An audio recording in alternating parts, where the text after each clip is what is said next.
My name is Ron Hood, and welcome to Volume 6 of The Woodsmaster, where we teach you to be the Woodsmaster. In this volume of The Woodsmaster, we're going to be talking about primitive weapons and technology.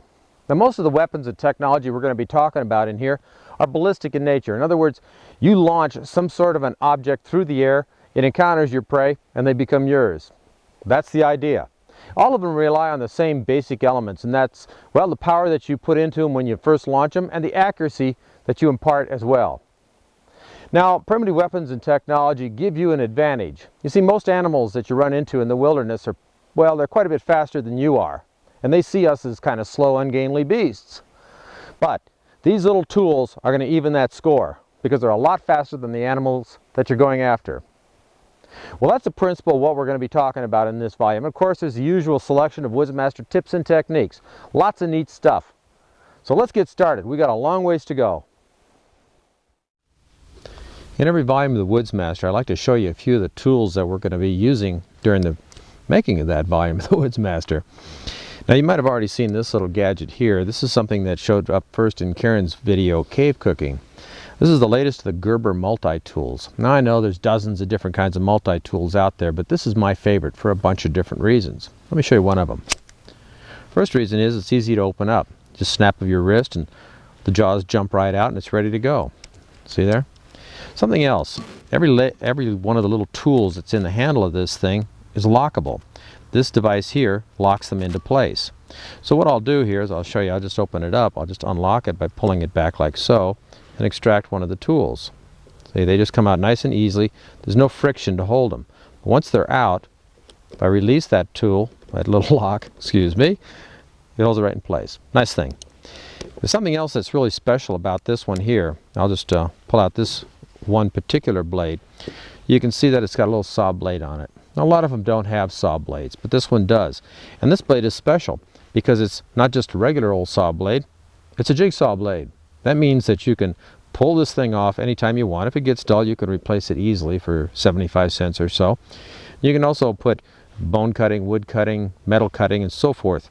Different kinds of blades on here. And you can keep a bunch of them with you because they weigh next to nothing. But it's a really neat idea that you're able to switch those out so easily. Well, that's the Gerber multi-tool, and this is my favorite of the multi-tools. Good unit. Next thing I'd like to show you is another knife. Now, we've been showing you quite a few different blades as we've gone through the series, and this is one by a fellow up in Montana, a man named Rob Simonich. Rob is a real craftsman. He's actually an artist in steel. This one here is made out of what's called A2 steel, which is an excellent steel. But there's something special about this. You see here it's got a little cord hanging out of the handle. And I got to pull hard because it's in there.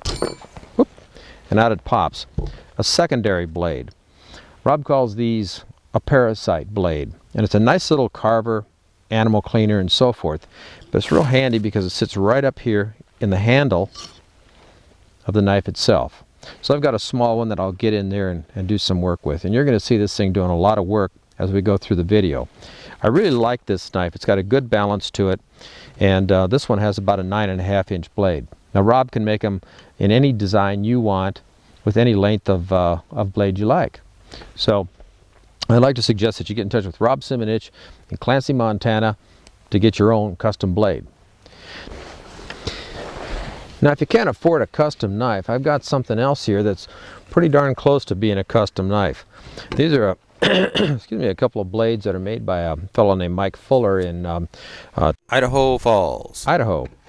Now, Mike makes some great knives out of tool steel. And he tries to keep the price down to something that people can afford. And because it's tool steel, it's still an extremely good performing blade. These all have canvas micarta handles on them, and canvas micarta is a good, tough material for a handle. When it gets wet, it still sticks to your hands. Now, you might notice that this one has saw blades on the back of the blade itself. These little teeth here really do a good job cutting. I've seen a lot of different knives with saw blades on the back, and they didn't do very well. This one does. This is exceptional and cuts very well. But Mike also makes a series of blades without this saw back on it here. He has different blade lengths up to about 10 inches or so, and this one here I believe is about 7 inches. But they're excellent knives, and I can highly recommend them. And they're very economical considering the kind of work materials and construction goes into these things. Here's another little one you're going to see from time to time. This is also by Mike Fuller.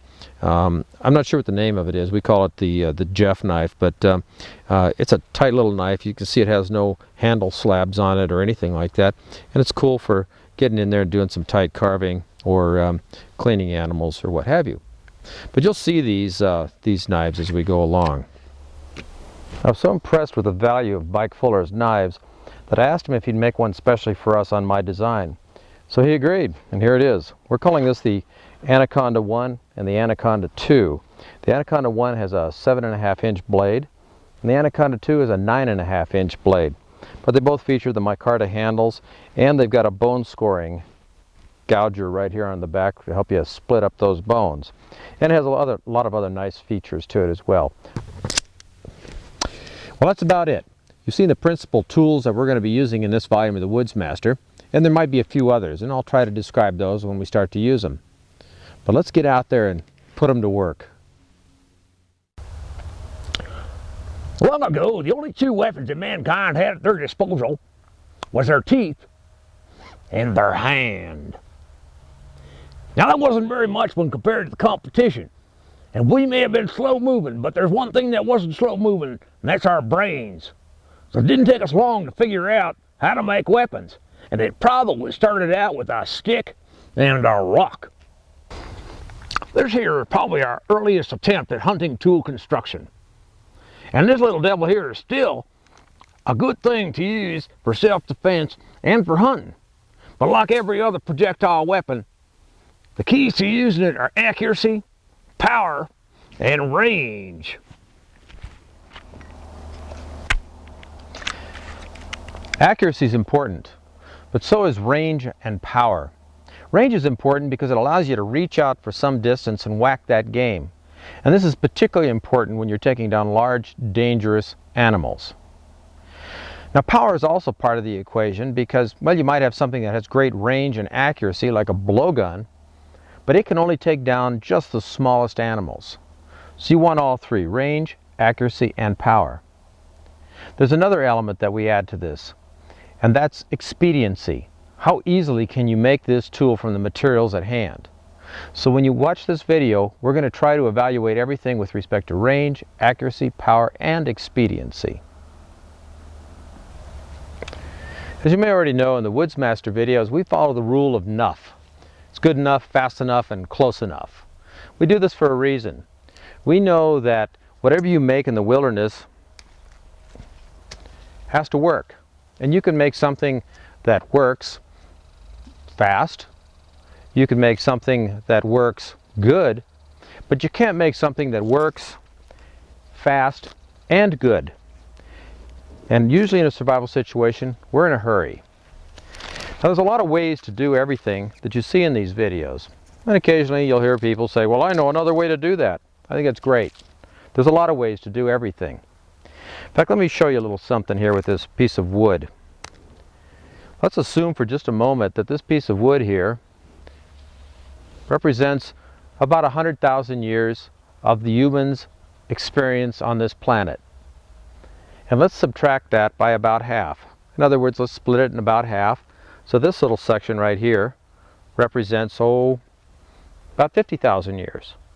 Now remember, for the whole 100,000 years, we were developing survival skills. So we've got 50,000 years of survival skills here, 25,000 years of survival skills there, about 12,000 here, around 6,000 in this little space, 3,000, 1,500, and way down here on the very tip is the current area that we are living in, the synthetic environment.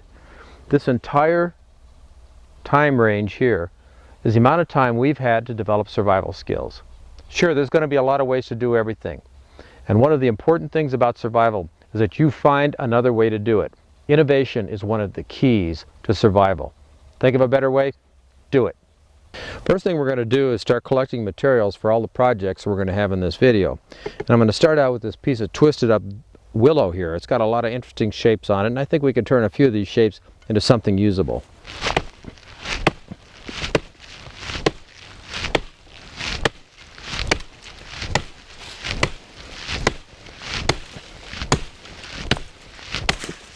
There we go.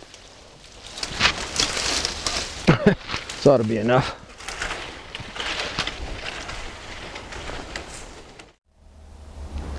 The plants you see are cattails, and they represent one of the most important resources the woodsmaster has. So let's go down and take a look at those, and let me show you some of the things you can do with them.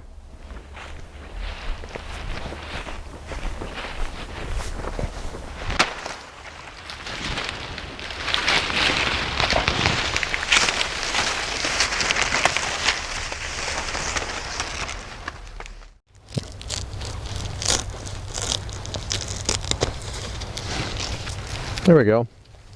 Among other things, we gathered some cattails. Now, cattails are pretty easy to spot. Everybody's familiar with this little point up here at the top.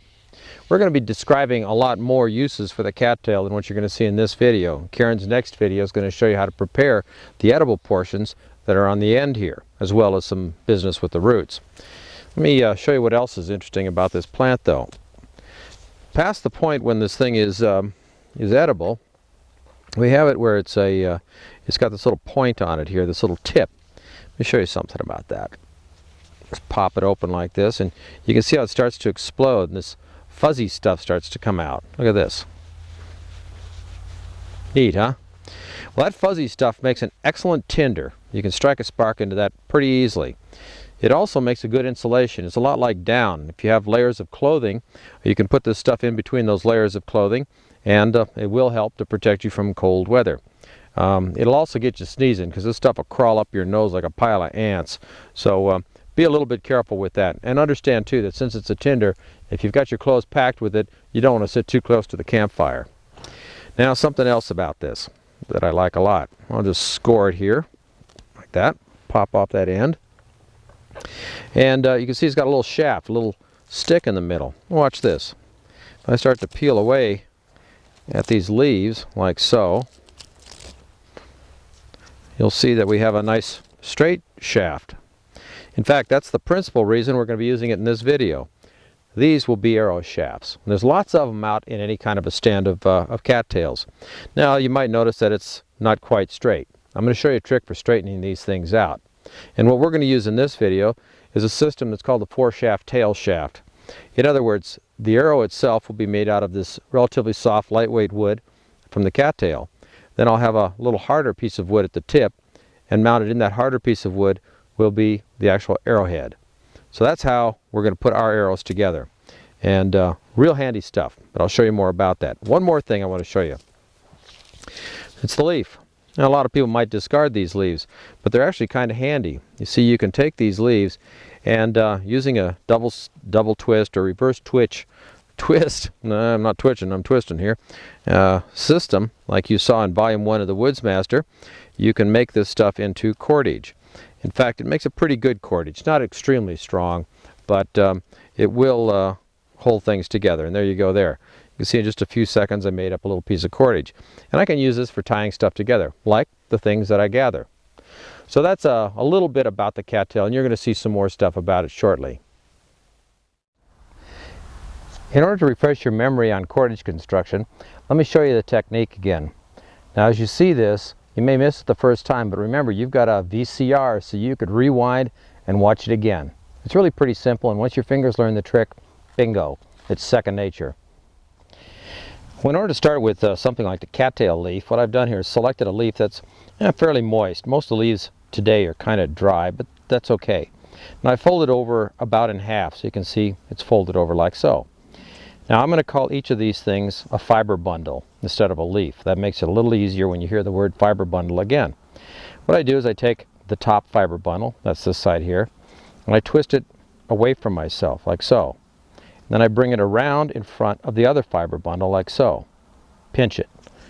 Now you take the next fiber bundle, which is now the top one. You twist it away from yourself a few times like this. Bring it around in front and pinch it. Do it with a new top one. And you can see that each time you do it, the one that was on the bottom goes to the top, twist it away like so, over the top, grab the new one, twist it away, over the top. So you can see they swap places. Now, when I'm doing it fast, all I do is I grip it between my thumb and forefinger and roll it like this. grab the bottom leaf, straighten out my wrist like so. There's my new one. Roll it, grab, twist, roll it, grab, twist, and like so forth. So that gives you some speed when you're doing it. After you've trained your hand to do it, it kind of looks like this. You can see that the rope comes out pretty quick. It doesn't take long to put together a few feet of cordage using this technique. And you can use just about anything. I'm using a leaf, as you know, but hair, intestines, almost anything that has a longer cord will work for a rope made this way. So I'll just make a little bit more rope, and then I'll show you how to add more fibers to your bundle. You can see I've made a little bit of fiber now, and you can see also that one of the fiber bundles is fairly short and the other one is quite a bit longer.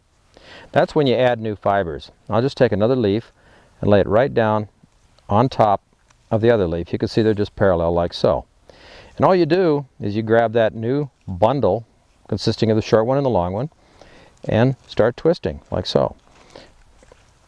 That incorporates a new leaf. Oops, let me twist this back around here. That incorporates a new leaf in where the short one is starting to disappear. And this is what you do with any small fiber. If you're using, let's say, a fur from a dog or something like that, this technique would allow you to make long fibers out of really very short ones. But you can see now, this is where this little piece here is where I joined the new leaf in. Later I'll cut that off. And you can see now I also have two fairly long fiber bundles to work with. And it's just a process of alternately adding on new layers of fibers. Now if I was doing this to make a really exceptional quality rope, I probably wouldn't add an entire leaf in there. I'd just add a few fibers and bring the combination of both of these fiber bundles up to a common diameter, and as the diameter starts to decrease, add a few more fibers to it. And that way it'll be a nice looking piece of rope, it'll be good and strong, and I'll have unions of fiber bundles in a number of different places. So that's about it for cordage construction using this particular material. There are a lot of other materials out there, and as we get to them, I'll show you how to make rope with them too. First I'm going to strip off a few of these cattails, get the shafts out of them. So I've got some arrow shafts, and we'll get them drying and straightening while we go on about some of our other tools.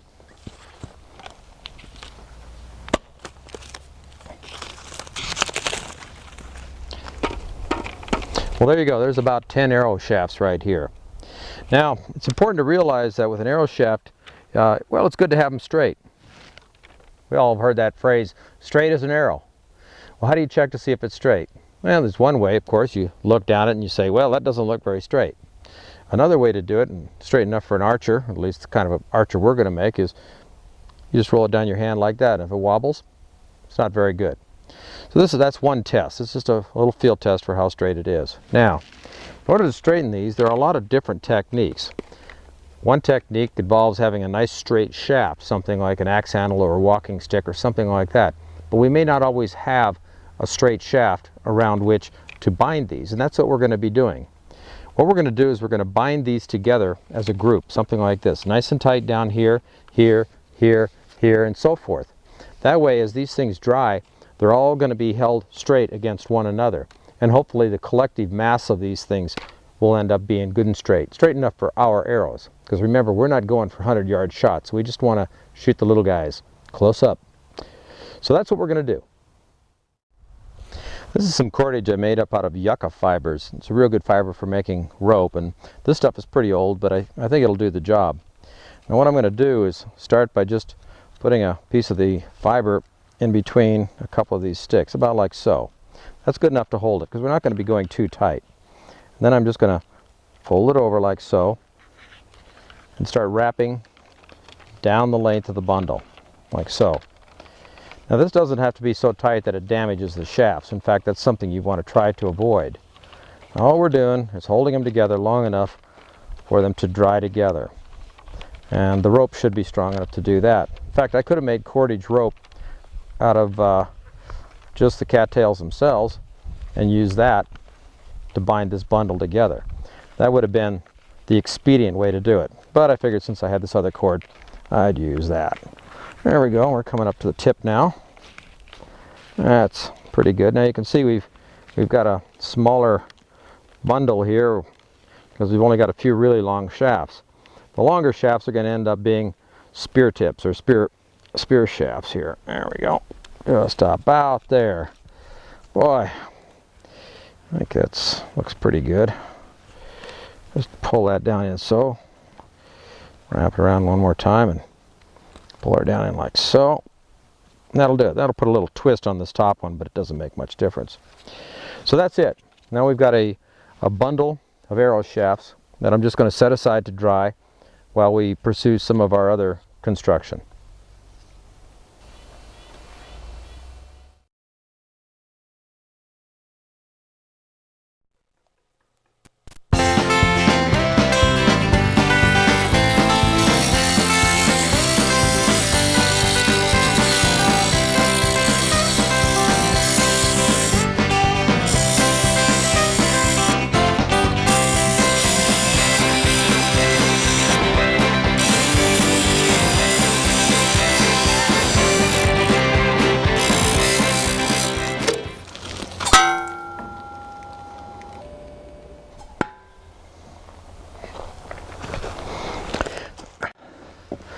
Well, this isn't exactly a primitive weapon. This is a device that's sometimes known as a chakra.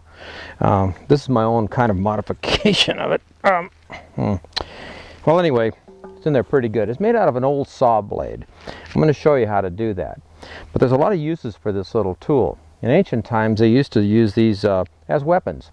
They'd throw them something like a frisbee, and because it has a razor-sharp edge, did terrible damage to the enemy. It's also been used in a lot of societies as a hunting tool. If you throw it, as I did this one, straight up and down at the neck of an animal, it'll slice it right open. Drops them in their footprints. They're also kind of tough if you throw them into a piece of wood like this, because you got to find a way to get them out, and that's my next job. Here's a way to get it out. Grab it with my trusty pliers here and just pull straight up. The chakra can be thrown like this,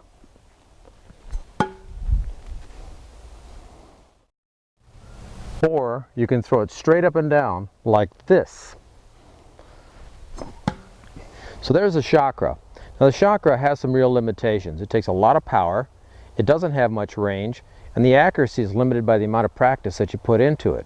You can increase the range and accuracy if you want to cut out the center section of the thing and make it into something that looks like a giant washer. If you've ever watched television, perhaps you've seen some program called Xena.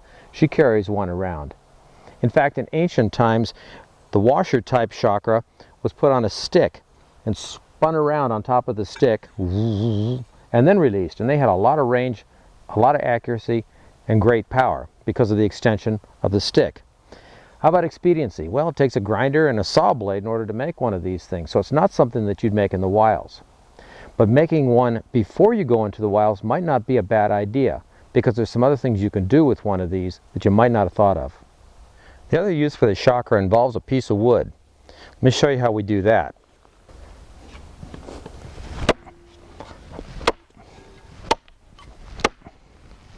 What we're going to do involves turning the chakra into an axe with this piece of wood.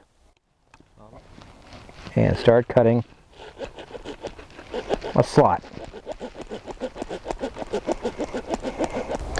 Once you've sawed a little notch in the top of your stick, your handle stick, then what you do is you place your knife into that notch about like so. Now the reason for the notch is to help guide the blade so it'll split the wood right down the center, or close to the center. And then start tapping with a piece of wood, a hammer, on your knife. I think I'll get my legs out of the way here, like so. That helps to run a split big enough to accommodate the blade. And that should do the job right there. Okay, get out of there. Now, the next thing, so we've got our little chakra. What we're going to do is kind of fit that into the notch about like so. It'll make its own notch here. As you can see, it already wants to stick. There we go. Get out of there. Okay, that's the basic idea. Now what we're going to do is we're going to pin this into place so the blade won't go anywhere, and that gives us a handy axe that we could use for chopping odds and ends wherever we need to have odds and ends chopped. And because it's got a long sharp surface like this, we could rotate this a little bit and present a new sharp edge if we don't want to spend any time sharpening. But let me continue with this project and we'll show you what she looks like. Now that I've bound it top and bottom with a cord, I've knocked the blade out so you can see a portion of it is out here, and you can see the hole is right there, the original hole that made this fit onto the saw. What I'm going to do is I'm going to put a little bearing right in there. Actually, it's not a bearing. What it is, it's a pin, and that keeps the blade from sliding through. This is the side that you chop with. It won't go through as long as this pin is in place. Now this entire axe took about 3 minutes to make. It's not a thing of beauty, but it is functional.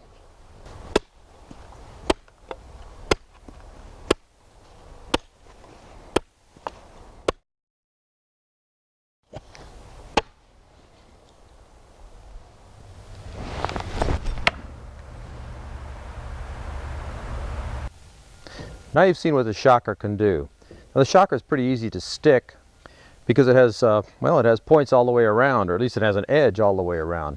And that makes it an easy thing to throw. It's pretty effective. But a lot of times when you watch movies, you'll see some fella pull out one of these. He throws it through the air, and bang, as soon as it encounters its target, the target drops, there's dead silence, and it's always effective instantly. Well, there's a problem with that. It doesn't work exactly that way. But let me show you a little bit about how you throw one of these things, so at least you'll know how to toss one if you ever want to know that. When you want to learn how to throw a knife, the first thing you want to do is start out with real throwing knives. Now they don't cost very much. This little set here costs just a couple of bucks in a sporting goods store. One thing about throwing knives, they're cheap, and that's why you throw them. You don't ever want to throw a really good knife. But a lot of times they say, well, they're balanced. Look at this. They're not exactly balanced in the center. They kind of balance there, but then again, everything will balance at some point. In fact, when you're going to throw a knife, one of the things that you'll learn pretty quickly is that any knife can be thrown. You see, this one here is clearly not very well balanced, but it does balance someplace. So any knife can be thrown. Just keep that in mind. The trick is in how you release the knife and the distance from your target. So let me show you that. The easiest way I know to show you how to throw a knife is to start with your body to the target, and this is the target, so I'll stand directly in front of it. Now what you do is you take 2 steps, just like this, and that'll get you a given distance away from your target. Then you turn to face your target. That distance is going to be roughly 1/2 of a revolution for the knife if it's properly released. Now I like to start by holding the knife by the blade, not by the edges of the blade, but by the blade, so it'll slide right out of my hand, just like that. So you do this, and you throw the knife into it. Now that was 1/2 of a turn in the air. If I want to throw from a greater distance, I'd take 2 more steps. And in that case, the knife will make a full revolution in the air. 1, 2. From here, I should be able to make a full revolution. Now I hold it by the handle and throw it. Well, I'll hit the other blade, but you can get the idea. Let me throw another one. I missed entirely, so I'm an idiot. As you can see, throwing knives is not an easy thing. It takes a lot of practice, so you've got to get used to failure. But all you do is go down, pick up your knives again, and try one more time. And eventually you'll get it. So we'll start out with our paces again. 1, 2, 3, 4. This is about my spot here. Let me try it. And there you go. You see, it can be done. Now each of those made 1 full rotation in the air. I think this skill has minimal value though. You are possibly throwing away your primary tool when you do this. And for sure, you're taking a chance on losing the thing or damaging it or whatever. But it might be good in an emergency. Now remember this too, when you're learning how to do this, it takes a little time to learn how to do it at a given distance. The next thing that you learn how to do is throw it harder. Go to those given distances and learn how to toss the blade with more force. After you've captured that skill, then you move on to intermediate distances, and you'll find that there are certain kinds of releases from your hand that work better at the intermediate distances. In a few months, you may be good enough to, well, to hit your target consistently. So that's about it for throwing blades.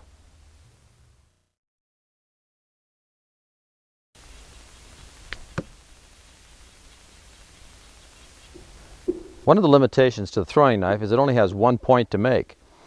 Now, one way to improve your chances of making that point is to increase the number of points, and that's what this tool is designed to do here. This is sort of a, well, it's a metal duplicate of what's sometimes called the Apache throwing star, and you can see it's pretty solid. It has a lot of weight. That's something else that's important. When you're throwing something with a blade, it should have lots of weight. This has lots of weight, but generally throwing knives don't have much. Now, you're not going to find one of these things easily. You may not find one in stores, and you may not, well, you're certainly not going to find one in the wilderness. So what do you do if you want something that makes the point? You make your own. Let me show you how to make one of those Apache throwing stars. This is a field version of the Apache throwing star. These are pretty easy to make, and they're fairly effective. Let me show you how to put one of these together. We're going to start out with a piece of hawthorn. Now, hawthorn's good because it's a fairly hard wood. It's pretty dense, it's got a lot of weight, and when I put a tip on it, it should hold it reasonably well. But it is a heavy wood and it's hard. There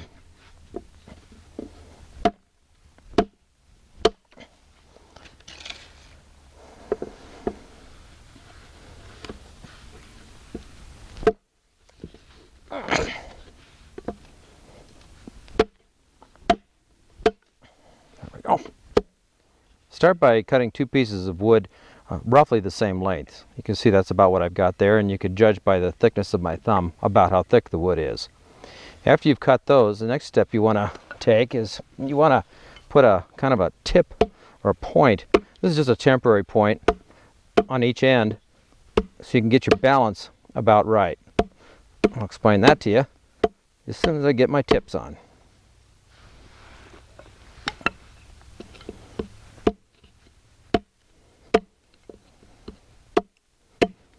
After you've got your rough tips on there, you want to take your little knife and start refining those tips a little bit. Be kind of careful because one end of your stick is going to have a point on it, and if it jerks too much, you can stab yourself.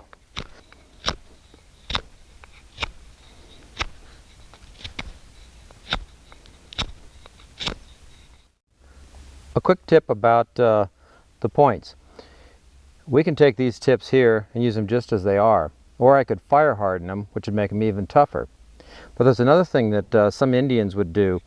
They would actually mount stone arrow points to these things, and so you'd have actually a stone, or even later on, a metal tip on the end of each of these wooden rods. And that makes this tool a lot more effective.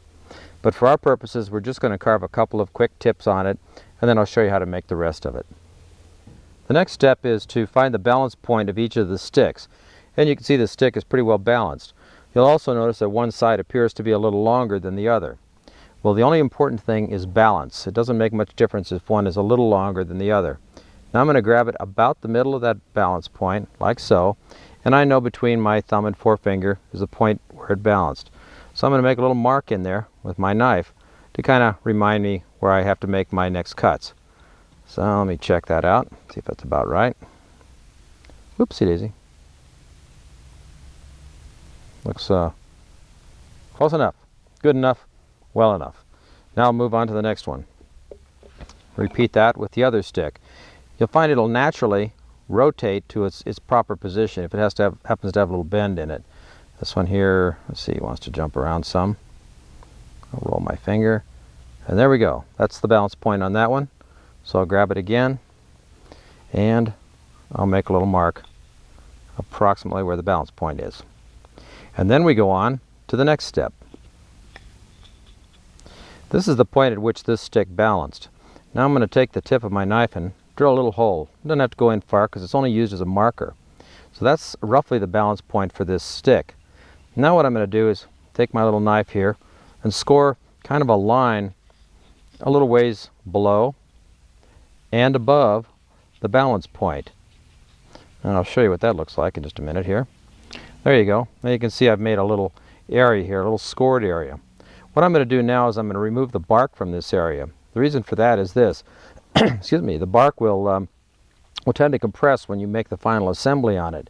And after time it'll loosen up and then your whole assembly will come apart.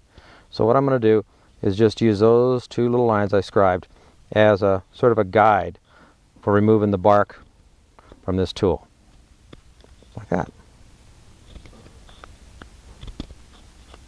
Now that I've cleared the center area on both of these sticks, I'm going to take these little marks that I originally made where they balance and lay one on top of the other, something like that. And this will be the shape of our tool. But you can see it's kind of floppy, so we need to stop that. And the way we stop it is by making a notch in each of these two pieces of wood. I make that notch by scoring along the side of one of the cross pieces onto the other, like so. And that'll leave me two little marks, which are probably invisible to you, here and here. And now what I need to do is to remove the wood in that area. You can see the two marks that I made on either side of the center hole of the balance point. This is where I'm going to put my saw. Now I want you to know that it's a good idea to cut on the inside of the marks that you make. It's better that this crack, this little slot we're going to make here, be too tight than too loose. So I'm going to saw a little bit to the inside of these two marks.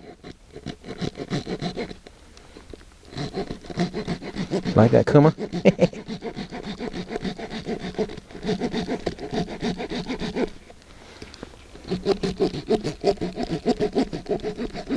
Now you can see I've made two saw marks, two cuts, about close to halfway through the stick. Now these things are approximately 90 degrees to the shaft itself. That's a good idea. That way it'll keep it aligned. The dog gets in there. That'll keep it aligned at a 90-degree angle with the other shaft. So now what we need to do is to try to pop this piece out here. Sometimes that's a little bit of a chore.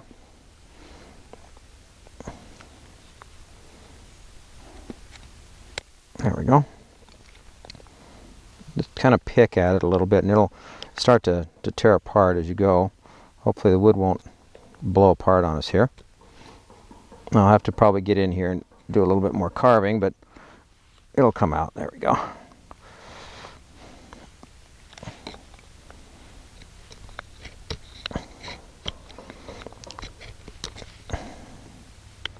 Now I have one notch, so what I need to do is to make a complementary notch in the other stick.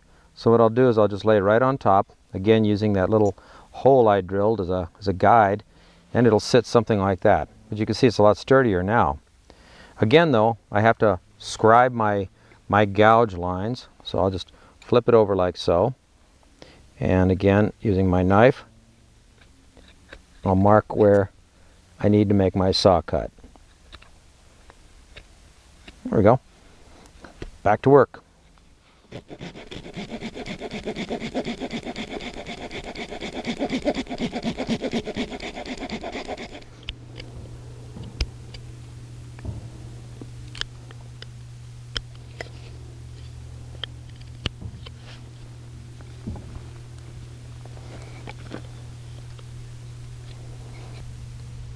Now I've made both of my notches, so the only thing left to do is to see if they actually fit.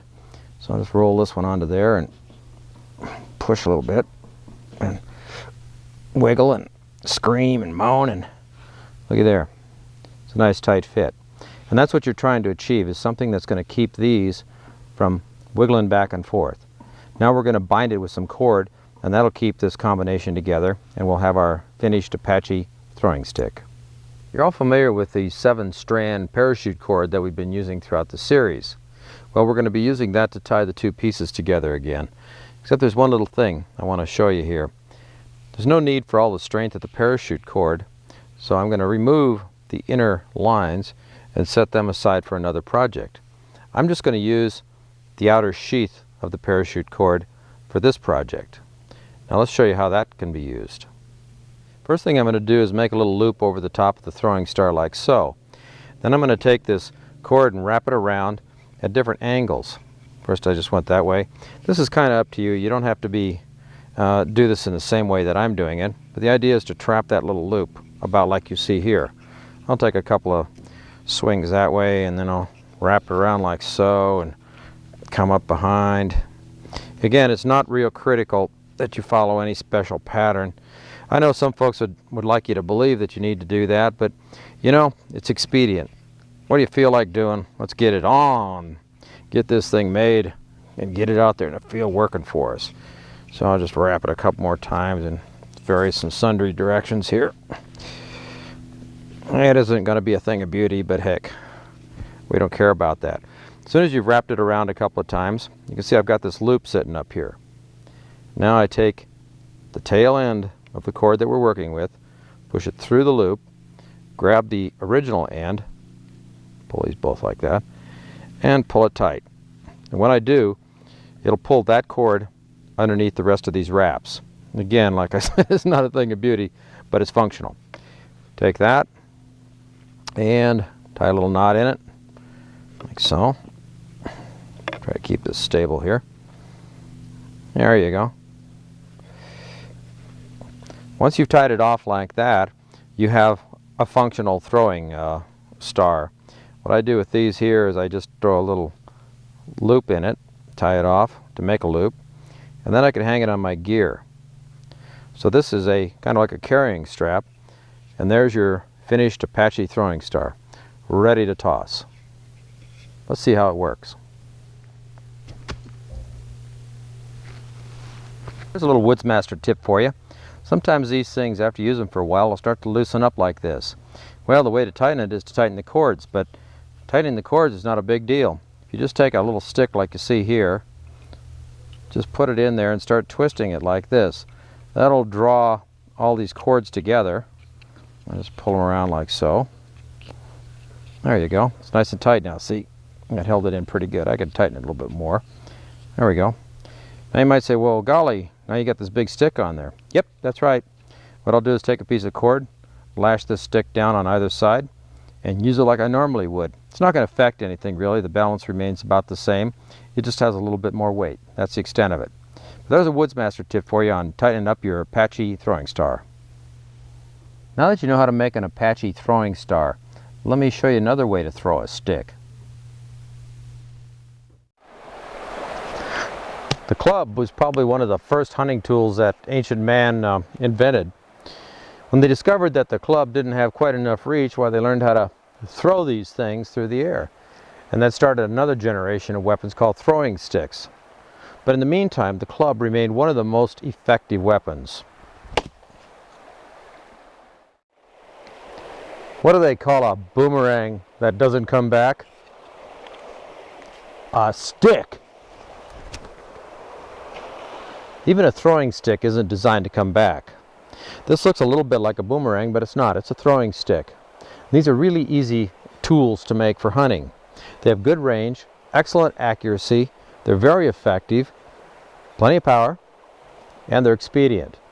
Let me show you a little bit about how to make one of these. Throwing sticks can be just about any length. I like to make mine about 2 feet long. You can also notice that it has sort of a swept back look to it, a little bit like a boomerang or like a wing. But the similarity to a wing is carried on into another area. In its cross section, it's shaped like a wing. There's a sharp leading edge, it's wider in the middle, and then it gets thin again in the back.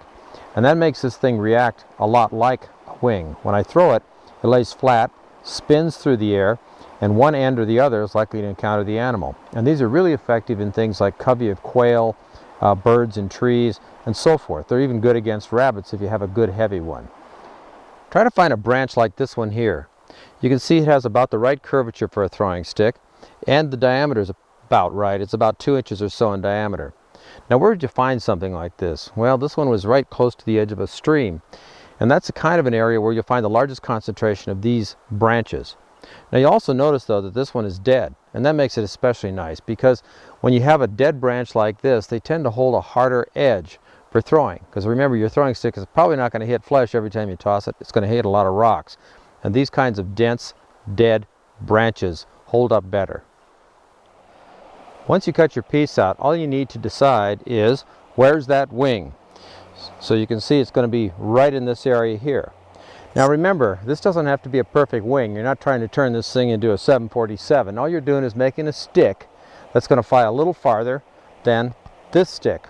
But even now, this is an effective throwing stick. After all, it's just a throwing stick. So, start by removing material from the sides. that thins it down.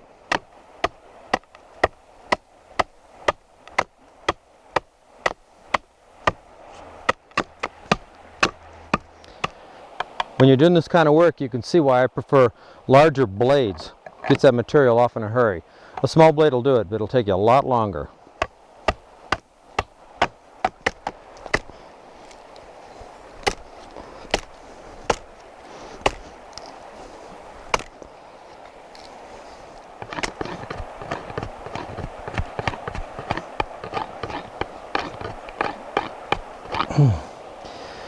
Well, there you go.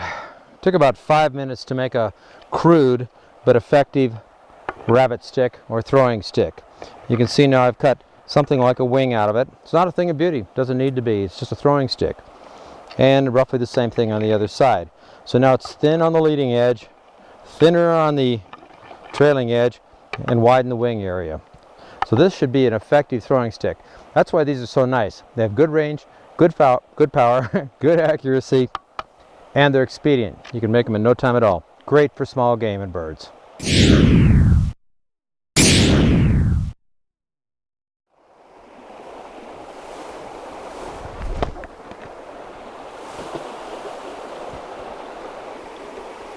The sling is an extremely effective weapon. It has great range, great power, and good accuracy once you learn how to use it. These things have been around for a long time. In the ancient days, they used to wage wars with them. They used to claim that they could hit people at 200 and 300 yards. Now, of course, they were throwing 2-ounce lead weights, but just the same, a good heavy rock is going to make a lasting impression on whatever it is you hit. And there's plenty of ammunition around for a sling. That's one of the things that's nice about it. You pick something up, you stick it in the pocket, and you toss it. It's on its way. And you're not limited to a single large charge or large weight. You can load a whole bunch of little gravelly pieces in there and throw it like a shotgun at a bunch of birds. Most slings that you see have strings about the length of this one here. This particular sling is a woven sling made by a fellow named Jim Burdine, who makes beautiful pieces like this one. Well, when I was up in the Cordillera of the Andes in Chile, I came across a bunch of hunters. They had some kids with them, and I noticed that the kids were carrying little tiny slings like this one here. So I asked the hunters, what about those little tiny slings? Well, one of the guys put down his shotgun, reached into his kit bag, and pulled out a little tiny sling just like this. And I said, why do you use such short slings? And he says, well, sir, with a big sling I could throw a big rock a long ways and never hit a thing. But with this little sling here, I could hit them plenty far away, and I'll always get them. So that taught me a lesson. I went away, made myself a little sling, and right away my accuracy picked up. So that's a tip for you. Make a short sling with 1-foot strings and start practicing with that.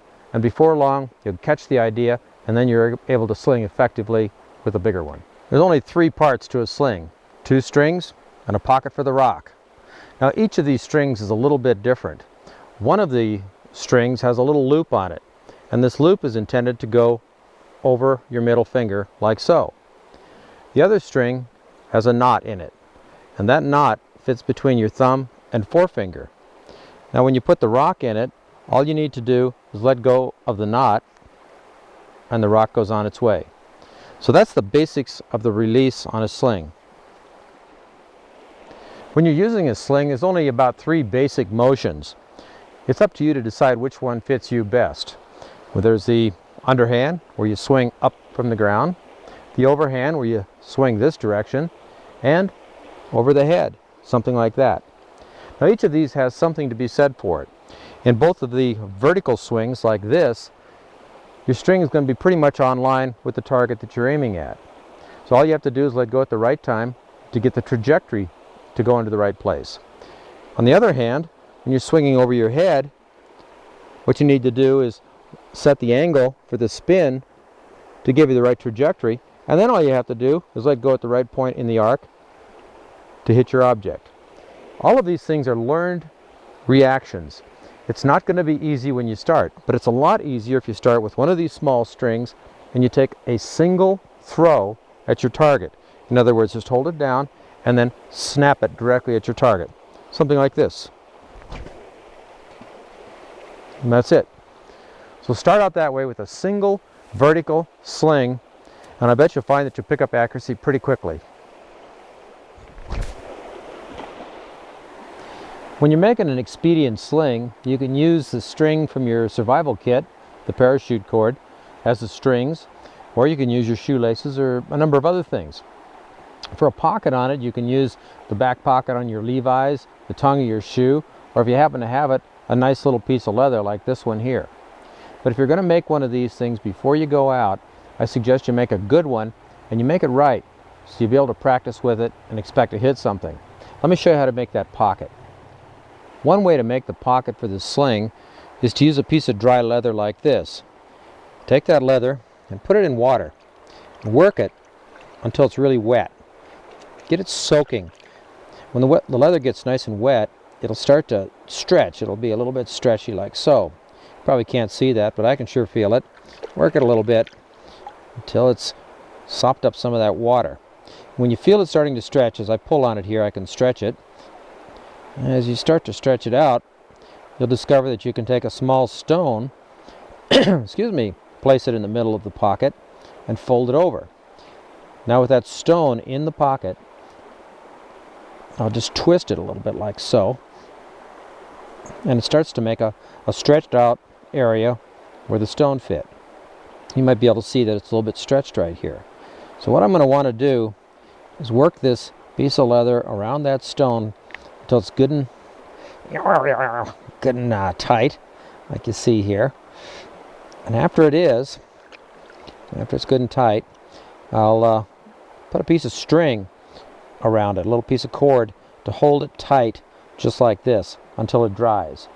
Once it dries out, it'll have a nice little pocket in there to receive the shot that you're going to be slinging with your sling.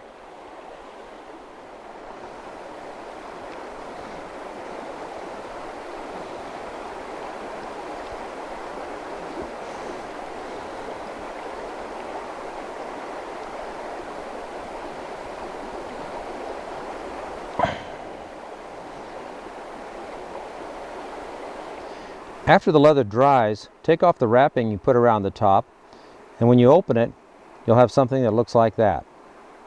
Now, you'll notice that I've drilled two small holes on each end, here, and of course on the other end as well. That's where you pass your sling cord through. And you can see when that pulls, it forces this to turn into a little cup that holds your shot or your rock. Some folks like myself who have rotator cuff injuries have a hard time using a sling. Other people just can't learn how to use one, period. But fortunately, there's an alternative, and it's called a Fustibal or staff sling. This thing's been around for a long time and seen a lot of use. All it is a stick or a staff where you've taken one end of the sling, the part that goes over the forefinger, and attached it permanently to the stick, a few inches out from the end, or close to the end. On the other end, the part that you'd squeeze between your thumb and forefinger, we have a little loop, and that just slides over the end of the staff. When you throw the rock, it slides right off. If you want, you can carve a little notch in the end like so, and use the knot in the end to hold the string while you throw. In either case, it's going to come right off when the rock gets slung. That's one way to put one together. There's another way. This one here I made out of a piece of willow and an old sling. But you'll see I've taken a nail and attached that to the end that would be released. I've also drilled a hole right in the end of the staff. The nail slides in easily, like so, and it'll hold the rock in this way. When I toss, that flies out, the rock goes on its way. Real easy system. Now you can make these sling strings as long as you like. The longer they are, the farther they throw. Just the same, this is a great alternative to the regular sling. When you're using a Fustibal, all you need to do is place the rock in the pocket, something like so. Look at your target and sling it like a bat.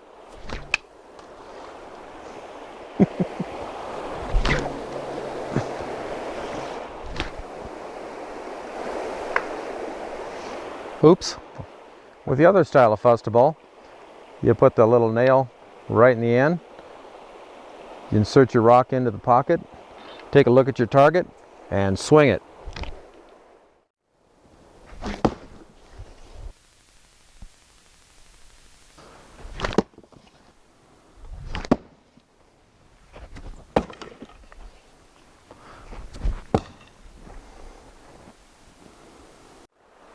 Here's a deadly serious piece of artillery. It's called a soup rocket. It starts out with your launching stick and it uses a piece of soup bone.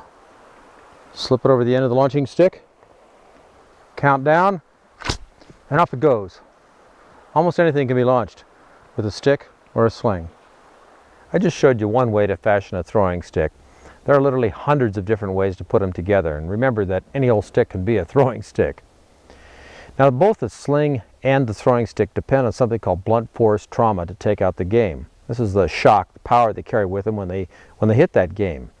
But there's another class of weapons that depend on penetration. Now you've seen a couple of those. The Apache Throwing Star and the Chakra were just a couple of examples of things that cut when they hit. But I want to show you some more stuff. I want to show you some things that are related to arrows and spears and darts and stuff that penetrate. So let's get started with that topic. In order to introduce all of the penetrating tools, I wanted to show you something that I put together out of an old ski pole. This is like a little survival kit all built into the pole. It's a walking stick, and in just a minute I'm going to show you all the other things that it is. But I want you to know this is an example of something called innovation, and it's an example of how we could pack a lot of primitive technology in a kind of a modern container. Let me show you what goes into this walking stick. First of all, the handle is attached to a little piece of aluminum tubing, as you see here. There's something different about this aluminum. There's a dart in it. In fact, there's more than one dart. Whoops. There are several darts in here. I'll show you a bit more about these different darts. But this little handle here is actually a blowgun. If I put the dart in it, I can shoot it and take out small game. Not too exciting, but it is something. Now when I lift the tube up again, this slides out. What's that? Well, this actually is a container for my mini kit. All the contents of the mini kit are stored in that little tube. Then I go like so, and another tube comes out. Look at there. It's got a blade on the end. And you know what? If I twist it like so and pull, it becomes a knife. So what I've got now is a tube and a knife. Well, I can take this tube, put the knife down so I don't put a hole in my face, push the other tube into it, and now I've got a longer blowgun. See there? So I can get a little bit more range out of that thing. Well, let's see here. Let me just go ahead and put this knife blade back into the end of the tube, like so. And now we have something else. I take that tube and I shove it onto the end of the walking stick, twist it to lock it in, and I now have a spear that's over 6 feet long. That's kind of nice. I've got something small that I can shoot game with, a little blowgun. I've got a knife to clean them with, and I've got a spear. But I'm not very good at tossing a spear. So what I use is the handle for the blowgun, wrap it right around inside this little cord that's hanging there, and now I have what's called an Atlatl. And you're going to learn a lot more about that in just a minute. But when I throw, I straighten out my hand like this, and that propels the spear through the air. And I get good range with it. But it's kind of a gimmicky idea for a survival kit, and an example of how we can put a whole lot of stuff together in one little tube.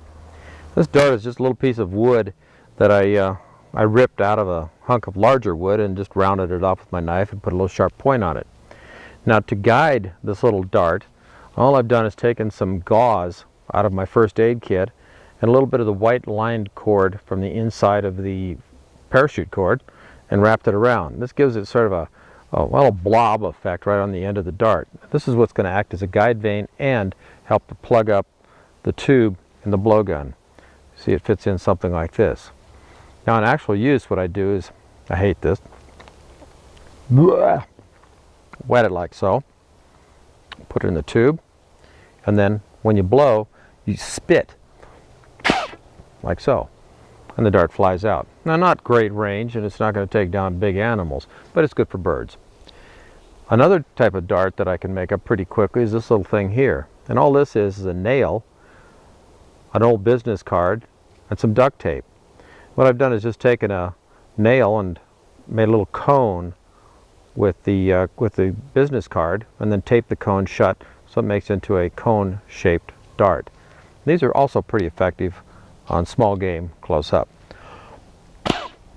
like so. So that's the basics of making a couple of primitive darts. You need a nail, a card, some tape, or some gauze and a piece of wood, and you're on your way. Okay, you can see the length of the spear that I've got here. It's a little bit taller than I am.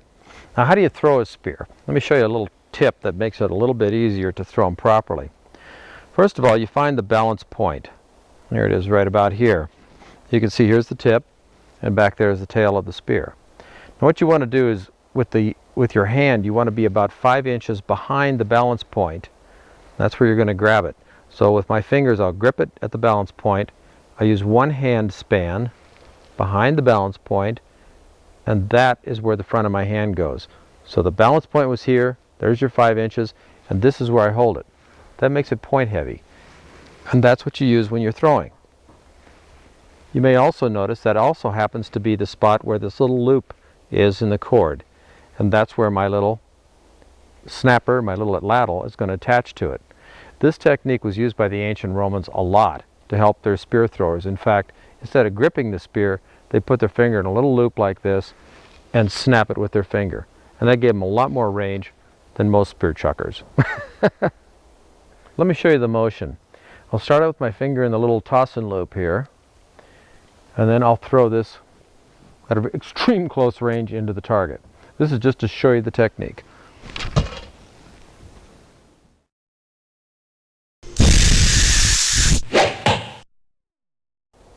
There are many different kinds of atlatls. I've got a couple of designs here. Now, about the atlatl, these things actually go back 40,000 years or so, and some people believe that they were responsible for killing off things like the mastodons. They were that powerful. They're equally as powerful as the bow. They've been used in hunting big game for a long, long time. In fact, the world record for tossing it's called a dart with an atlatl is about 900 feet. I believe it's 850 feet or so. That's a long way to toss a dart. Now, in a bow and arrow, we call them arrows. That's the piece that flies through the air. With the atlatl, this is called the dart.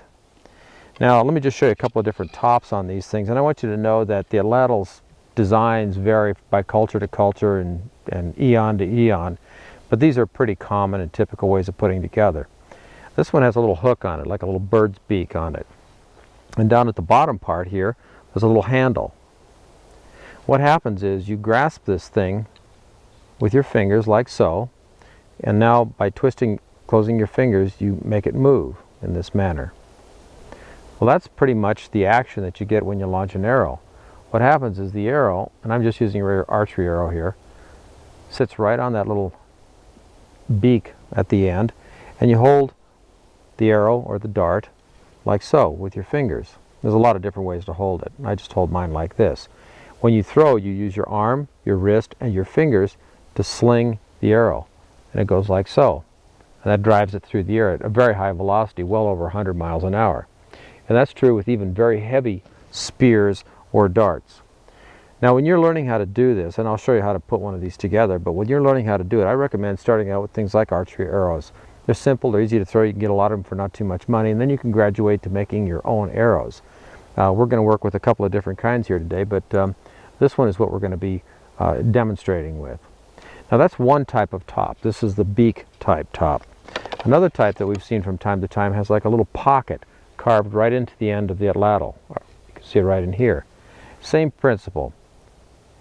The spear or the dart fits right inside like that, and you simply grab it down below. Get this together like this, and again you use your wrist. Just snap your wrist, and that drives the arrow through the air. Now, there's a couple other things I'd like to show you about this process. Both the bow and the atlatl accelerate the arrow from the rear, or the spear or the dart. They accelerate it from the rear, which means that there's going to be a lot of bending taking place in the projectile. In the case of a bow, it flexes up and down as it travels downrange to its target. And that helps, that flex tends to put a little bit more energy into the arrow as it travels. Well, this is more exaggerated in the dart for an atlatl. Generally, atlatl darts are about 2 to 3 times as long as the atlatl that's tossing them. That's just a rough estimate. There's a lot of different ways to configure these. But these, because they're long and tend to be kind of thin, flex a lot more as they travel through the air than an arrow. And this helps to accelerate it. When you first start to throw, the arrow will bend, and then as your throw stops, the spring kicks back into your atlatl, and this thing is launched downrange. And it's nothing to notice that as your arrow travels, or your dart, it'll be flexing in the air, or even traveling a little bit sideways until it orients itself. Those are common, and don't let that bother you. Because the atlatl is receiving energy back from the arrow when you launch it, in other words, there's that flex energy that's trying to push the atlatl back down, some cultures attached a small stone right up near the head of the atlatl. It was called a banner stone, and that put a little bit more mass out at the head end of the atlatl. So when that flex took place and tried to kick back into the atlatl, the mass of the atlatl kept it driving forward, and it picked up more velocity. So sometimes it's helpful to add a little bit of extra weight out here to the end, and you might find that you're able to throw a little bit farther. Let me show you the toss and release with the atlatl. Remember, I'm just using my wrist to give it that final little kick. Something like this. Let me show you how easy it is to make an atlatl. I selected a piece of hawthorn here because it's nice and springy and fairly hard. You can see I've got a straight piece right in this area, going up and down, and another little branch over here. Well, all I'll do is remove this small branch from this side, chop the thing off, and we've got the atlatl ready to go. It's that easy.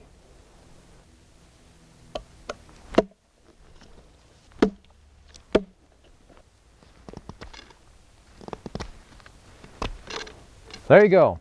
Didn't take but a minute to make the thing, and an arrow doesn't take too much longer. I'm going to show you how to do that in just a moment. So how does this rate? Well, it rates pretty good. 40,000 years of experience tells us this is a good weapon. Easy to make, effective, lots of power, good range, but like all of them, it takes some time to learn how to use them. Oh, man. Well, you've seen how an atlatl can launch an arrow. Sometimes a little too far. Now I think it's time that we started talking about other ways of launching the arrow, like a bow and arrow. Actually, come to think of it, maybe what we need to talk about first is the arrow. After all, that's the common denominator between the two techniques, the atlatl and the bow. And something to keep in mind before we get started on that is arrows by their nature well, they're disposable. And one thing you don't want to do is put too much time into putting one together. So I'm going to show you those kind of arrows. Well, we're going to need a table for this next little bit, so I went out and harvested a plank tree. This is what they make your house out of. We'll use this for our table. When we talk about arrows, I want to start out with, well, I want to break the arrow down into three little parts. I want to start out with the pointy end, the tip, the part that actually punctures the animal. Then I want to talk about the shaft, that's that long portion in the middle. And then we'll talk about the guide vanes, or the feathers. This way, whenever you're out there in the woods, you can take advantage of all the different options you've got for pointy ends, middle sections, and guide vanes to make up the arrows out of what you got available. When we talk about tips, I want to start out with this little arrow here. This is actually a Viet Cong crossbow arrow, and this has what's sometimes called a self-tip. The tip itself is nothing more than the material that the shaft is made of. So a sharpened stick can make an effective arrow, particularly on thin-skinned animals. They're really effective on rabbits. And if you happen to lose an arrow made in that manner, it's no big deal. You can go out and make another one in just a couple of minutes. But that's all that is a little sharp tip on a piece of wood. Usually when people think about arrows, though, they think about a stone tip, like this little tip made out of obsidian here. And that's a pretty traditional way of making a tip as well. These kind of things have been around for a long time, and they're a lot sharper. They give better balance to the arrow. In fact, back in volume 4, we made this example here, as you saw. We made it out of pine sap is holding the thing together. We've got some parachute cord binding the obsidian tip to the shaft itself. Other examples of the same technique using just an obsidian tip, as you see, are these here. They just have different types of points on them. And these points are dictated more by the shape and the quality of the obsidian that we had available when we made them. You can see they can be quite a bit larger or smaller for birds, like this one here. One other thing I want to point out to you when you're talking about a stone tip, you can spend a lot of time learning about lithic arts and how you could do everything perfectly. Well, this really hideous little arrow point here is just a chunk, a little triangle of obsidian that's been bound into a shaft, and you can see it's sort of discolored in this area. Well, a student made this on a trip in about a minute and a half, bound it up, went out and shot a rabbit with it. That discoloration there is just blood from the kill. But even something that ugly is capable of doing the job that you need to be done. And remember, all we want is an expedient weapon. We're not looking for beauty here. So these are things you can make up in just a few moments. Here's an example of a way to make up an expedient tip. This is just a little antler off a small buck. What I did is I just sawed off one side of the antler. That's this little point on this side. Sawed it off with my my Gerber multi-tool there, and then used my knife to kind of shave down the tail end of it here, and also to sharpen the point. But that's a good hard material for a tip, and it's very effective even on larger game. It's got good weight, it's easy to make, and there's a lot of them. Actually, there's 2 points right here on this little antler, and I can take more points by shaving the rest of the bone out here. A piece of bone like this can be a really useful tool as well. You see, this bone is hard, and what I've done here is I broke out a couple of pieces out of the center of a bone here and carved a little tip on it. This larger one here is made out of a piece of rib. I just took the rib and shaved it down, and it too is kind of ugly, but it'll work on a spear. Simple little things like that. So you can see different kinds of bone, like antlers, big bones like this, stone, or even just the material that the arrow is made out of, are all just fine for tipping your arrow. You don't have to worry about being too technical with these things, because really all you want to do is go through some skin, and with the speed these things are going, not a problem. One of the things that makes me want to open up a bottle of kick butt are those books that show how to make a fish spear. And they show these big old points on them, and you're supposed to stab a little slimy fish in the water with a single tip. Well, that's not a good way to make a fish spear. This is a better way to make a fish spear. Let me show you how it works. What I've got here is just a little shaft to represent the shaft that it would be tied to. I've got 2 little pieces of willow here that are bound to the shaft. You can see them hooked right on like so. Right up at the tip here is a little point off the end of a yucca leaf. You can use just about anything, like a hawthorn spine would be fine as well, but you can see that the tips are pointing inward into this fork. Now what happens is when you're stabbing a fish, you don't have to hit them with that little tiny point, you just have to get them in the middle. And this will automatically funnel the fish through. Ouch, they slide through like that. Now when you pull the spear back out, the points grab them. So the idea is they go through the center, I'm not going to do that again, and then when you jerk them out, it grabs them and pulls them out of the water. This is a really easy and effective fish spear. Before we begin discussing our arrow shafts, I want to talk about, well, I guess you could call it innovation. What I've got here are 3 little poles, 3 aluminum poles. And these at one point were part of my tent. They're actually the tent poles. You can see they kind of hook together like that, and they're quite flexible. Well, you know, you could be out there and it might be that somehow you have your tent with you, but you don't have a weapon and you need one. That tent might give you the weapon. One of the things I like about these is they're kind of easy to turn into a weapon. Let me show you what we do with it. We start out with 2 sections that you see here. Now you may remember in your survival kit, mini kit, we recommend that you carry a little piece of tape with you. This could be out of your first aid kit, off a Band-Aid, or just right out of the kit itself. What I do is I take the 2 unions, the joints where these things meet up, and just tape them like that with one little piece of tape. I'm using duct tape here because that's what I usually keep in my kit. And I'll do the same thing again. There we go. Tape that joint up there. Now you can see just that fast I have a shaft. And this is a long enough shaft to be used in an atlatl. That's a hard sentence to say. Try that. In an atlatl. Hey, I did it. Whew. Okay, now, what if you want to make a point? Well, here you go here. I've taken this little tip that came out of that antler, and there you go. I now have a shaft with a tip on it. Kind of neat because it just plugs right in. You might have something like this floating around. Like in a downed aircraft, for instance, the fuel lines in the aircraft could be used as arrow shafts in a hurry. But let's talk about some more natural materials that we'll use for these arrow shafts, and we'll use the same basic principle you just saw, a plug-in tip. One of the favorite techniques I use for manufacturing an arrow involves something called a 4-shaft tail shaft system. And what it is essentially here is you've got a 4-shaft, and that's this little piece here that carries the tip or the pointy end. And then you have a tail shaft. that's going to actually be the arrow shaft itself, and that'll have the fletchings or guide vanes attached to it. Now the advantages of this kind of system are these. Let's say that I'm out hunting rabbits. Well, I plug in a foreshaft about so big and use that for rabbits. Well, all of a sudden a deer pops up and I go, oh my goodness, I'm ready for that. I pull out another shaft, plug it in like this, and now I have a larger tip, you can see here, to take down bigger game. If this was to penetrate the animal some distance and then the animal took off running, which they're likely to do, what will probably happen is that this part will stay with the animal and the tail shaft will fall off, which means that our hunter can now pick up the tail shaft, stick it back in his quiver, and he's back in business again. All he has to do is follow the blood spoor and pick up his game. But there's another advantage. What if I miss? So this arrow flies through the air and hits a rock and snaps off. No problem.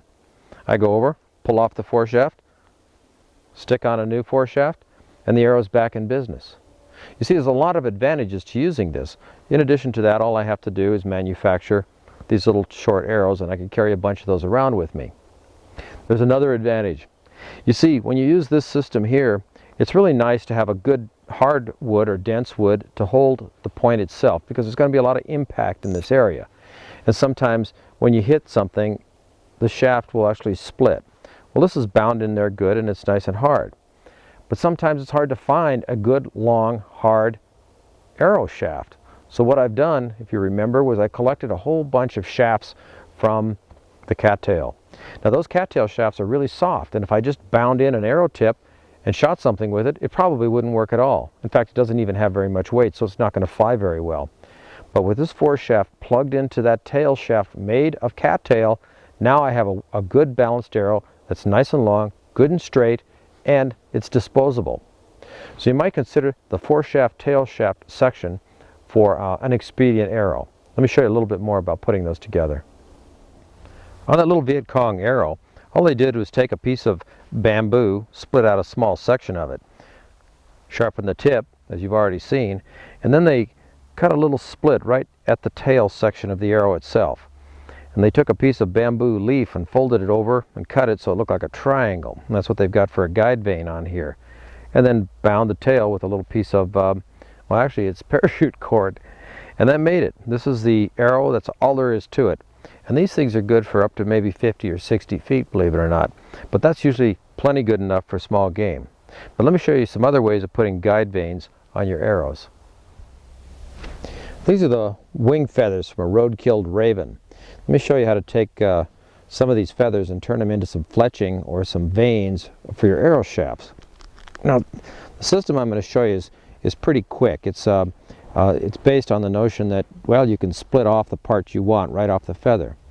And you might notice right in the center of the feather there's like a little groove that goes along the feather. What we're going to do is we're going to stick our knife right in that little groove and follow it for a ways, like so.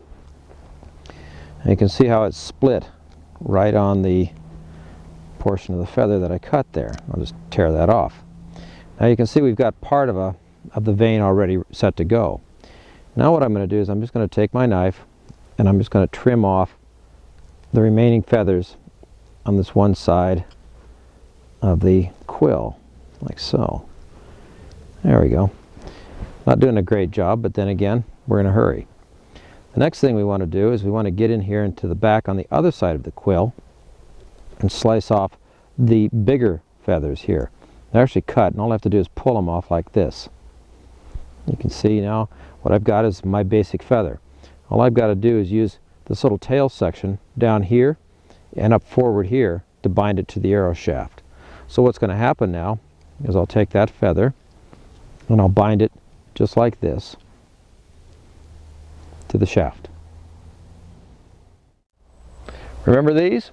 These are those arrow shafts that we cut off the cattail, and they've been drying now for just a little bit over a week, and they should be just about ready. So what I'm going to do is I'm going to start unwrapping these things and see what kind of arrow shafts we ended up with. There we go.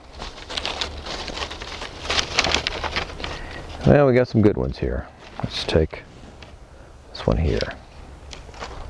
Now that I've selected my arrow shaft here, what I'm going to do is use the thinner end of the shaft to hold the fore shaft. It's a lot of words to remember here: fore shaft, tail shaft, thinner end, you know how it is. In order to do that, what I'm going to do is start digging this soft inner material right out of the tip of the cattail shaft. There we are. Just dig it out a little bit. Now, I want you to know that when you do this, you're probably going to split the shaft. That's not a big deal. It's not important. It's going to happen anyway. But what we're going to do is we're going to bind the top end of the tail shaft so it doesn't split too badly. Now with the fore shaft, it's got a little sharp point on it. That helps it to penetrate this almost balsa wood-like core. So I'm going to spin it a little bit as I push it in like that, and try to hold it so that it doesn't split too badly up here at the top. So I'll just give it a little pressure and push it in and spin it, and it kind of drills its way in like that. Now what I need to do is to bind this with a piece of cord. Once I've done that, this should be pretty firmly inserted. So let's give that a shot. I like to start by making a little loop in the binding cord. Again, we're using the inner cords from the parachute, and I make a little loop something like this.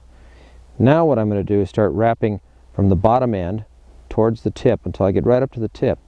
As soon as I get up to the tip, I'll push the other end of the cord through the loop, pull on this little free end here, and that'll tighten it up nice and tight. Let me show you what I mean.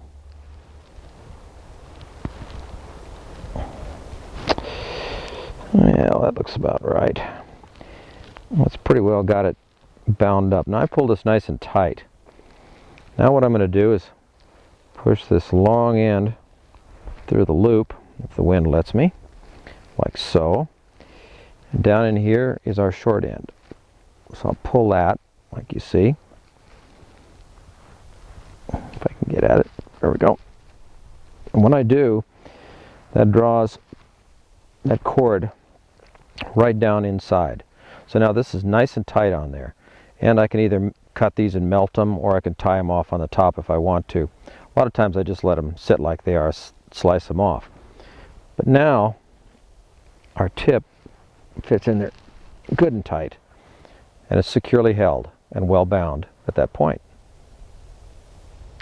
Now that I've attached the fore shaft to the tail shaft, I have an arrow, but I have to set the length of the arrow. I like to make my arrows about the distance from the tip of my finger to the middle of my chest, and I'll make them all about the same length. That means I'm going to need to cut the tail shaft right here about where my chin is. So in order to do that, I just take my little knife and I spin it a little bit like that to cut it in, just as you've seen many times before. And as soon as it's cut into the material, work it back and forth, snap it off like so. So now I have an arrow that's approximately the right size. It's close enough, good enough, and done well enough to work. So let's put some fletching or some feathers on it. There's at least a couple of ways of binding your feather to your shaft. One way is just to take your little feather, and remember we split this right in here, so it's kind of hollow in there. It'll fit right up tight against the shaft. Just lay it right on there along with the other feather and bind it in place. That's all there is to it. Another way calls for putting the feather on upside down, oops, like so. Try to grab that. And then after you bind it there, you fold it over onto itself. And so the bindings are hidden underneath the feather itself. I don't like to do it that way. Usually what I do is I just bind it on straight away like so. It's easy, it works good, and it's done fast. So let's get that done now. Now that I've attached the forward end of the feathers to the shaft, and incidentally I use the same wrap as I used on the tip of the fore shaft. So just do the same thing there. But now that I've got them attached, I actually have a functional arrow. This would shoot just fine the way it is. It's not going to travel a great distance, but then again, you're not going to stand so much of a chance of losing your arrow. But if you want it to travel farther, you need to bring the tail portions of the feather in. And all you need to do then is to bind them directly to the tail shaft in the back. There you go. I've got an arrow. Now, next step in this process is to go ahead and take some of that pitch stick. You remember that thing? We made it in volume 4. Take some pitch, which is made from pine sap, we showed you the process, and put a little tiny bit on each of these cords, down here where the fore shaft goes in, up here where the feathers are, here, and also a little bit alongside the feathers themselves. That'll help to pull those feathers in tight to the shaft. The next thing you want to do is to take your scissors or a knife or something and trim these feathers a little bit so they don't stick out quite as much as this. Now this has only got 2 vanes on it, and this is going to be just fine for the crossbow, which we're going to be showing you in just a minute. But let me show you one more thing about a quickie arrow and some feathers. Remember the arrow made out of those tent poles? Let's finish that one up. Start out with a couple of feathers, like so, and like this. And all we got to do is get them to stick on there. And how do we do that? Well, we use tape to put that thing together. So let's do this. Let me get these out of the way. I'll lay a piece of tape on here like so, and I'll put a feather right like so, and another one like that. Remember, this isn't a thing of beauty. This is just a functional piece. Just wrap it around like so. Got to fool with it a little bit. There we go. And that's it. Now, probably want to make this a little neater, so I'll just take another piece of tape here. Split the arrow. Let's see, like so. Got to move your tongue just right when you're doing this, you know. Get that just right. There we go. That's it. There's your arrow. That's a quick and dirty way of doing it. And then, oh yeah, we got to put a tip on it. Got to have something to impact your animal with. There it is there, or your target, whatever it is. Boop, poke it on. Now, I don't know how you can make one any faster than that, but this actually works pretty darn good. So, I like to make sure that I've got a tent with me. In a survival situation, the natural progression of weapons that you make probably ought to follow pretty closely the historical progression. In other words, the first thing you make is a spear, and then move on to an atlatl, and finally to a bow and arrow. Now we've already seen how to make those arrows. Let's take a quick look at how to make a bow and a Viet Cong crossbow. It's not the intention of this video to show you how to make a bow. You see, that would probably take us at least an hour to give you the idea. And there's a lot of little techniques and things that go into making a proper bow. But I can show you how to make an expedient bow, something that you could slap together in no time and it'll still work pretty well.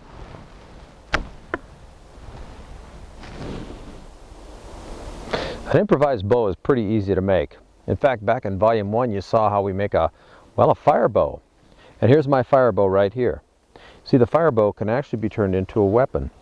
Your primitive, expedient weapons don't have to be very sophisticated.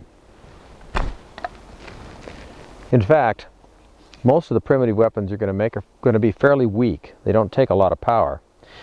That's because you're not going to be hunting deer with them. The intention of these things is to go out and hunt rabbits and squirrels and small things like that. And it gives you good range and lots of speed. But you don't need to go after the big game with these things. Okay, I have a question for you. What can you do with 7 tent poles, 2 empty shotgun shells, a little bit of duct tape, and some parachute cord? You can make a bow.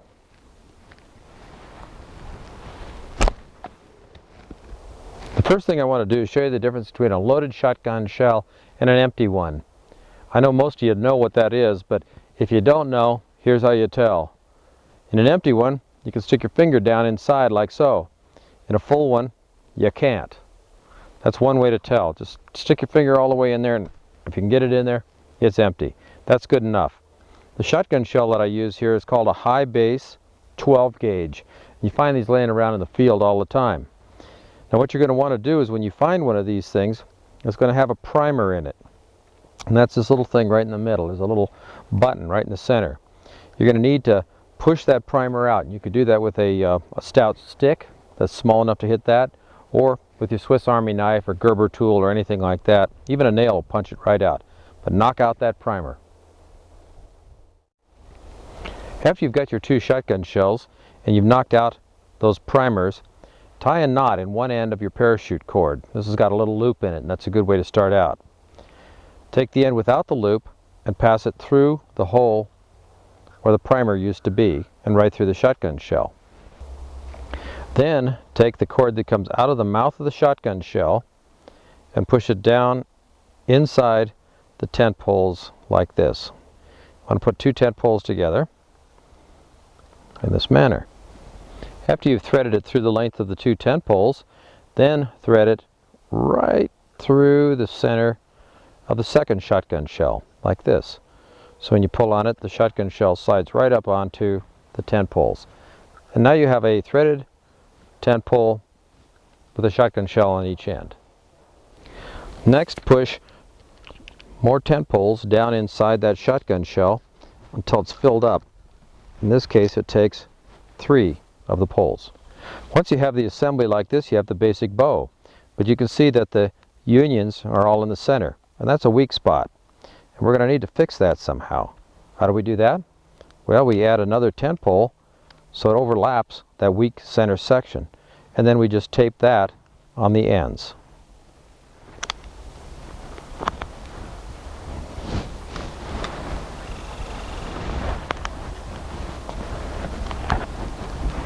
Now we have the bow.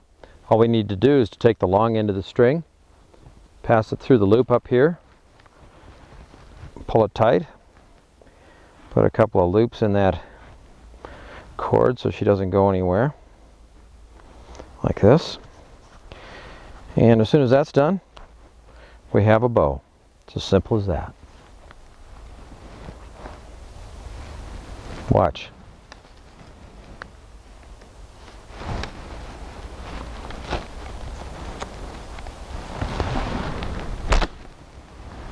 Good enough.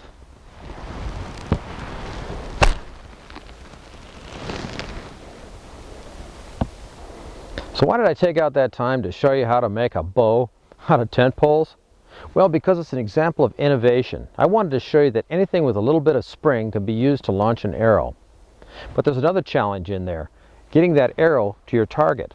And that's where the Viet Cong crossbow comes in. This is the first Viet Cong crossbow I ever saw. It was used as a booby trap, and right after it went off, I took it.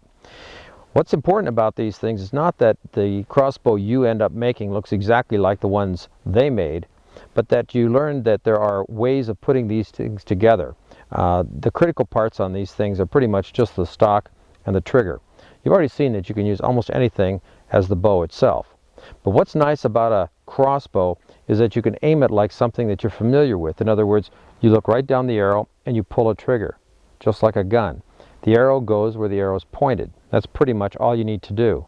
It's a little different when you're shooting a standard bow. But let me show you how this trigger works. The critical little trigger assembly is really very simple. All it is a little movable piece of wood here, and the string rests against the back side of it. When it's cocked and ready to go, that string is sitting there. As soon as the trigger is pulled like this, that angles the back side of that piece of wood. The trigger allows the string to slide forward and engage the arrow. So it just slides up the top, engages, and moves on its way. Something I'd like to point out to you, that's this little piece of metal here. Don't worry about that. That was part of the trigger assembly for the original booby trap. What does the trigger look like? Well, it's just a little piece of wood shaped like a T. There you go. That's all there is to it, just a little hunk of wood. And it drops down into a slot. The slot's smaller on the top than it is on the bottom. Down in this area here, it's a long slot, so it'll tilt like that. That's pretty much all there is to the Viet Cong crossbow trigger. But let me show you some more stuff. Here are a couple of the crossbows I made out in the field. Now, neither one of these things is a work of art, and they weren't intended to be. All they're supposed to be is functional. Now, you might notice something a little bit different on this one that the Viet Cong crossbow didn't have. That's this little piece of wood right here that you can see moving back and forth. That little piece of wood is what I call an arrow keeper, and it's designed to hold the arrow when you're walking. It just presses down on the arrow, and what's holding it down is just the cord that's tightened on the back. Now, the arrow keeper serves a couple of functions in addition to holding the arrow in place. It also helps to guide the string directly into the back of your arrow. So when you squeeze the trigger, the string hops up, engages the arrow, and drives it on its way. On this bow, I've tightened the arrow keeper down the way it should be. It should be nice and tight against the top of the bow. And I wanted to show you this because on the other one it was wiggling around a little bit. But you can see when the arrow keeper is holding it down, this little bolt doesn't go anywhere. I want you to know that the bows we make aren't designed to knock armored cavalry off the back of horses. These are designed to shoot small game just like our bow was. Now when you're cocking one of these things, you need to be kind of careful. You just pull straight back until the string is directly behind your little T-shaped trigger mechanism. As soon as you've done that, you can go ahead and slip an arrow down in the channel underneath the arrow keeper. Now when you squeeze it, it's just the same as when you shoot a regular weapon. You just pull the trigger and it shoots the arrow off.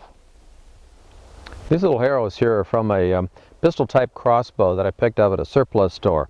And I think about a dozen of these arrows comes in at about $4 or $5. I like to buy these things for use with the crossbow when I'm making one. It gives me a chance to test it, and I don't feel badly if I lose one. If you decide to make a crossbow, the first thing you should do is go ahead and make your bow and arrows. That way, at least you have something you could hunt with while you're working on the stock. Here's an example of a piece of wood that could be used for a stock on a crossbow. It doesn't look like much, in fact it really isn't. But I've selected this because it has a big lumpy knob of wood right up in here. This little knob where there was originally two branches coming out is going to be the area where I'm going to anchor the bow. Now something else about this. When you set up one of these things, what you want to do is you want to make sure that the position for the trigger is going to be roughly 1/2 of the length of the bow. In other words, I know the bow is going to be mounted up here at the crook. If I take the tip of the bow, place it there, roughly at the end of where the bow flexes, which is right in this area here, that's about where I'm going to cut my trigger mechanism. That's where the front face of the trigger is going to go. So that is going to be the dimension, or at least the size and proportion of the finished bow. I'm sorry, stock. When I was getting ready to start working on that stock, I looked up and there it was, a better stock. So I went over and cut it down, and here it is here. It has the same features I showed you. Big knobby section here, only this one is nice and straight. It's going to be a lot easier to work with. Now remember, in order to measure where we're going to be putting our trigger face, we're going to take 1/2 of the bow length, and this is where we start. We're going to measure it up, and right around in here where my finger is where we're going to be cutting the face of the trigger mechanism. So I'm going to get started on this. Well, I'm going to start by cutting off this extra material just forward of the joint.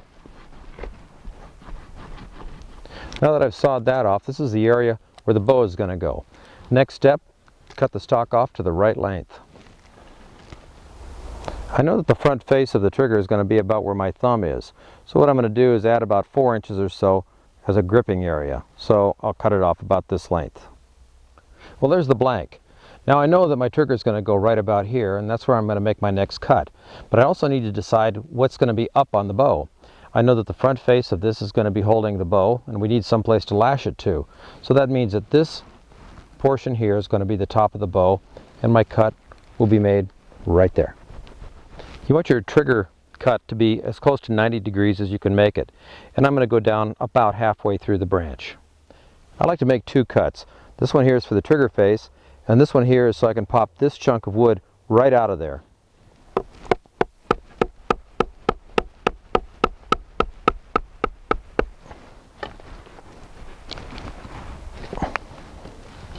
There we go. Now we have the area where I'm going to cut in the trigger. First I'm going to clean this up with my pocket knife, and then I'm going to drill a hole using the auger or the awl on my Gerber tool.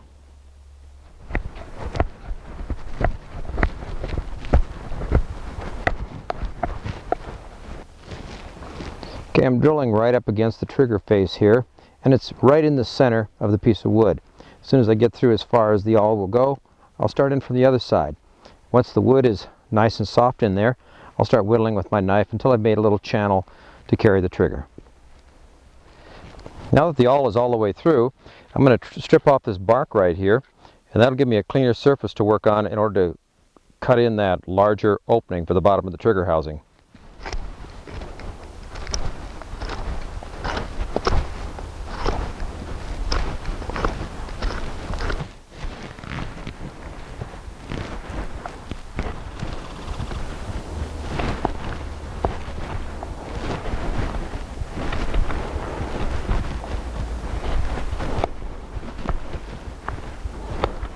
Now I've got a larger slot on the bottom of the stock. This is where the bottom of the trigger is going to go. On the top of the stock, I have a smaller hole, and when I put the trigger in there, it's going to allow it to ramp like that. Now that I have my trigger slot ready to go, I can go ahead and put the arrow ramp on the top of the bow. I know where this trigger is going to go, so now I know where the arrow is going to fly. Right here. The easiest way I've found to make the trigger is to carve it right on the stick. I've just removed some of the bark off the outside of the stick, and what I'm going to do is whittle the actual shape of the trigger right on here. When I'm done making the trigger, I'll just break it off. That way it's easier to control when you're doing your whittling.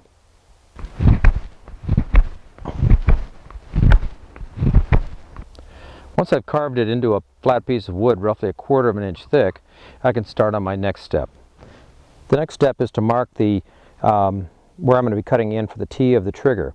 It's down about 3/8 of an inch in this case, and I'm going to make 2 marks, one here and one about there. The width of the trigger will be between those 2 marks, and I'm going to remove all of this material in here. With my saw, I made 4 little cuts. Now with my knife, I'm going to pop this piece of wood out, and I'll have the T for the trigger.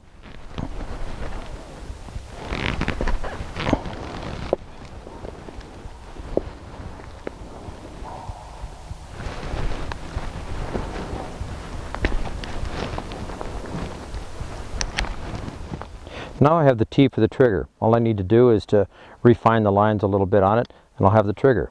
Then I'll cut it off right here and drop it into the gun.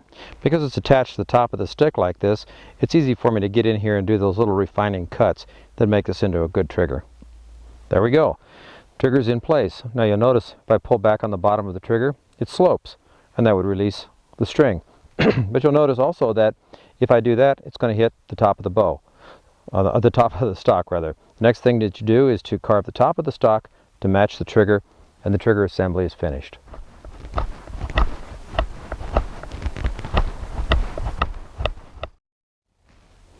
Now I've carved the top of the stock to match the trigger. The next thing is to mount the bow. Mounting the bow amounts to nothing more than cutting a place to accept the bow and then lashing the bow in place. There we go. I've cut a little notch to receive the bow. Pull it right down in there and bingo, there we are. So there's the basics of the crossbow. Now all I have to do is insert the trigger, draw it back, and shoot it. What you do after this is sort of based on the materials you have at hand. Ordinarily what I do is put some lashing around the top of the bow and around the back of the stock to hold the bow in place. But as you can see, the basic unit is in place now. If I were to squeeze the trigger and this was to go, the bow would probably take a flight and kill our animal. Once you have the bow to this point and it's lashed to the stock, everything else is sort of an enhancement. You now have a functional bow.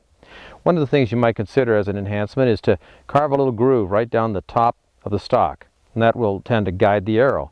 Another enhancement is, as you saw earlier, make an arrow keeper, a little piece of wood that lays on top of the arrow and helps to guide the string into the back of the arrow. It also keeps the arrow in place. But beyond that, there are other things. You could make it prettier, you could make it nicer, you could make it stronger. Once you have the stock, then you can change the bow at will and make it more powerful or less as you choose. So that's about it for the Viet Cong crossbow. I hope you enjoyed that bit. Well, that's about it for this volume of the Woodsmaster. There's a couple things I'd like you to keep in mind though.